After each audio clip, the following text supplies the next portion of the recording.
The concept that I'm going to look at today is ideology. However, much like culture, ideology has many competing meanings.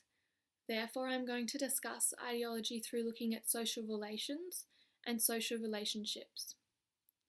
One of the ways that the French philosopher Louis Althusser discussed ideology was to, quote, see ideology not simply as a body of ideas, but as a material practice, end quote. This is what we mean when referring to social relationships and social relations. So to start with, what are social relations and relationships?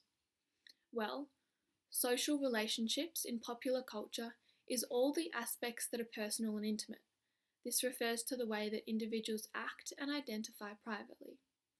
On the other hand, social relations are the cultural framework set up within society of the dominant ideological norms and values, such as sexism and the male role in society. To explore these concepts more thoroughly, I'm going to look at John Fiske and his ideas surrounding this concept.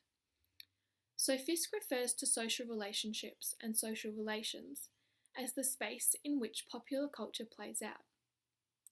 He argues that this aspect of ideology lies at the heart of popular culture, and that the word popular in pop culture refers specifically to social relationships and how people actually act in their daily lives.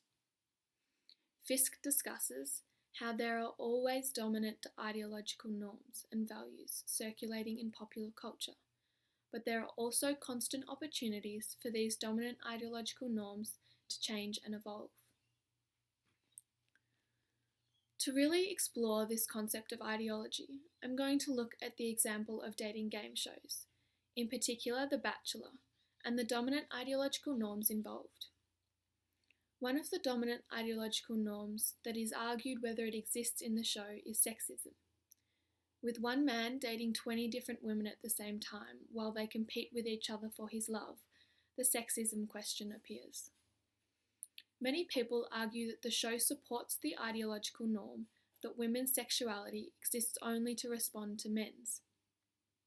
An article published in the New York Times in December stated that, quote, "The Bachelor has become a place for us to project our worst visions of femininity, revealing the glory of gender stereotyping and cattiness," end quote.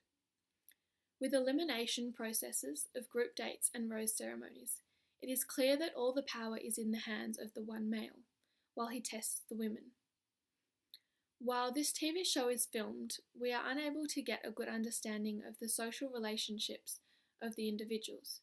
We can, however, see the social relations of the ideological norms of sexism within the show.